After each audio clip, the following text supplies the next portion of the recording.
Hello everyone, especially those who are looking for a job. We have a restaurant job scheduled for interview tomorrow, but the position is chef or cook. So again, we're looking for a chef or cook. This is a Japanese restaurant located in Cho Ward and in Minato-ku, Tokyo.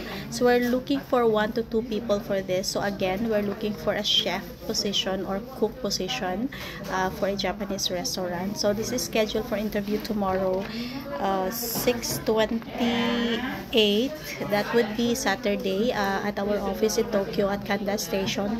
So the salary for this is from 250,000 yen to 320,000 yen.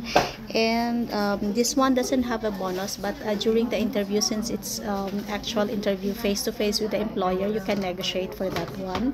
So the level of Japanese for this will be at least conversational Japanese. So anyone willing to apply for a chef or cook position, you can comment down below. Thank you.